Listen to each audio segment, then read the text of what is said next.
में केसेस आ रहे हैं, मैं समझ सकती हूँ कि लोगों के मन में घबराहट है। इसी चीज़ को क्लियर करने के लिए आज भी प्रेस कॉन्फ्रेंस रखा था। मैं आप सबको ये बताना चाहती हूँ कि जितने हमारे संक्रमित केसेस आए हैं उनमें से मेजॉरिटी 90% केसेस अपने एक ही इलाके से आए हैं और वो इसीलिए रोज़ आते जा रहे हैं क्योंकि उस इलाके में हम किसी को भी छोड़ नहीं रहे हैं।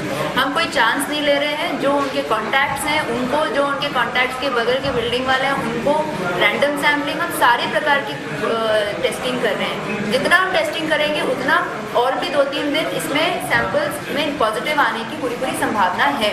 बट इसमें अच्छी चीज़ ये है कि 2 बातें। एक तो जितने भी अपने पॉजिटिव आ रहे हैं वो ऑलमोस्ट 99% लोग एसिम्प्टोमेटिक हैं और वो 4 और 5 दिन में वापस नेगेटिव भी हो जा रहे हैं। तो एक तरह से अच्छी बात यह है कि आप 5 दिन में लोग ठीक भी हो रहे हैं। और दूसरी बात यह है कि इस पर्टिकुलर क्षेत्र के हम एक सॉर्ट ऑफ सर्कुलर मोशन में चल रहे हैं। इस क्षेत्र को हमने कर लिया, फिर उसके सराउंडिंग एरिया में कर रहे हैं, फिर उसके सराउंडिंग एरिया में कर रहे हैं। और अच्छी बात यह है कि जगदीश चौक और उसके ऊपर वाले इलाके जितने भी हमने अभी तक रैंडम सैम्पलिंग की है उसमें अभी तक कोई भी पॉजिटिव नहीं आया, जिसका मतलब ये है कि हमारा स्प्रेड जो है वो बहुत ही एक छोटे इलाके में है। इसके अलावा हमारे कुछ जो सोर्स हैं वो प्रवासी लोगों के माध्यम से है और मैं आप सबको ये कहना चाहती हूँ कि हमें मेंटली तैयार रहना पड़ेगा कि प्रवासी लोग जो भी आएंगे उनमें पूरी संभावना है कि पॉजिटिव निकलेंगे। पर हमें पैनिक नहीं करना है, उनके साथ कोई दुर्व्यवहार नहीं करनी है।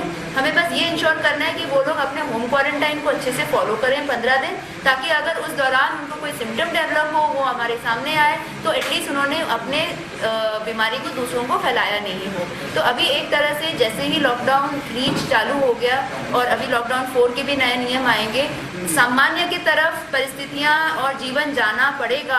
आने वाले समय में हमें करना ही पड़ेगा। तो वैसे वैसे और लोग अंदर आएंगे और ये संख्या आती रहेगी। बट पैनिक नहीं करना है। हमारे जो भी नॉर्म्स हैं सोशल डिस्टेंसिंग की, मास्क पहनने की, एक दूसरे से अनावश्यक रूप से न मिलने की, वो हम जैसे अभी तक मेंटेन करते आए हैं। और मैं बिल्कुल मानती हूँ कि अगर ये सब उदयपुर में मेंटेन नहीं हो रहा होता तो ये आज 300 नहीं, ये 300-3000 लोग पॉजिटिव हो गए होते हैं। और ये सिर्फ अब सबके परिश्रम का और सबके पेशेंस का फल है कि ये एक लिमिटेड एरिया में जो इन्फेक्शन फैला है वो बहुत ही एक छोटे 500 मीटर के दायरे के अंदर फैला हुआ है। तो हम यही अपना एक डिसिप्लिन मेंटेन करते हुए, धैर्य रखते हुए आगे का चलते रहें तो हमारा शहर डेफिनेटली स्वस्थ रहेगा और सेफ रहेगा। मैडम, अकॉर्डिंग टू यू कितने दिन में नॉर्मल होने की संभावना है? नॉर्मल मतलब इसको तो मैं गेस बिल्कुल नहीं कर सकती हूँ। इसका कोई साइंटिफिक बेसिस नहीं है, क्लिनिकली कोई इस तरह का प्रूफ नहीं है। बट जैसे जैसे इन्फेक्टेड लोग बाहर से आएंगे वैसे वैसे उनको हमें बस ठीक करते रहना है। तो वो हम उसके लिए हम एक सॉर्ट ऑफ एक मैराथन के लिए तैयार हैं। कोई ना कोई लिंक गांधी के हत्या के साथ बैठा हुआ है और अभी भी आने वाले 2 दिन आपको जो केसेस पॉजिटिव आएंगे, क्योंकि अभी भी वहाँ पे सैम्पलिंग पूरी नहीं हुई है, आने वाले 1-2 दिन में सैम्पलिंग पूरी हो जाएगी, तो यहाँ से केसेस आने की संभावना है।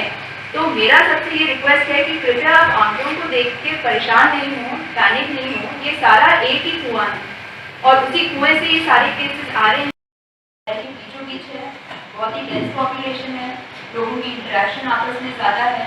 तो शुरुआत में हमने ये स्ट्रेटजी रखी कि हम वहाँ पे जितने ज़्यादा लोग हो सके उस मोहल्ले में जो कि करीब 100 मीटर के दायरे में आते हैं उन सब का हम टेस्ट करें।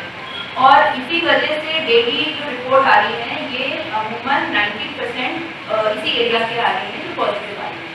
मैं आपको ये बताना चाह रही हूँ कि अपने पूरे उदयपुर नगर निगम क्षेत्र को कंटेनमेंट जोन घोषित किया हुआ है। उसमें पर्टिकुलरली सूरजपुर, धान मंडी और घंटाघर थाना क्षेत्र कर्फ्यू के अधीन रखा गया। तो कर्फ्यू क्षेत्र के अंदर कोई एक्टिविटी परमिटेड नहीं है। कंटेनमेंट जोन जो था उसमें लॉकडाउन 2 में जो एक्टिविटीज़ परमिटेड थी वो आज भी परमिटेड है।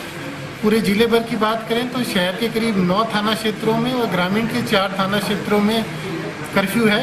कुछ पर्टिकुलर पॉकेट्स के अंदर कहीं कोई गांव होगा, कहीं पर कोई गली होगी। ग्रामीण क्षेत्र के सारे प्रवासियों के हैं और शहरी क्षेत्र में कांजी के आटा के जो कनेक्शन, जो कॉन्टैक्ट ट्रेसिंग के आधार पे केसेस मिले थे उनके आधार पे अलग अलग थाना क्षेत्र में लगी हुई है।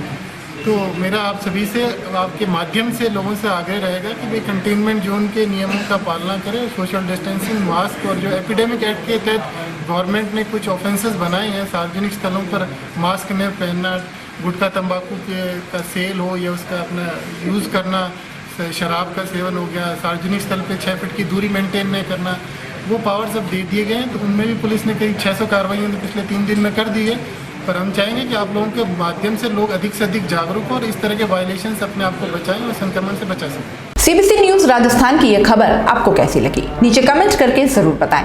अगर आप YouTube पर देख रहे हैं तो सीबीसी न्यूज का चैनल सब्सक्राइब करिए, पास में दिख रहे बेल आइकन को भी दबाइए, ताकि जब भी हम आपके लिए कोई खबर, कोई जानकारी लेकर आए तो सबसे पहले आपके पास नोटिफिकेशन पहुंचे। अगर आप Facebook पर देख रहे हैं तो सीबीसी न्यूज का पेज लाइक करिए। अगर आप Instagram पर देख रहे हैं तो आप हमें फॉलो कर सकते हैं।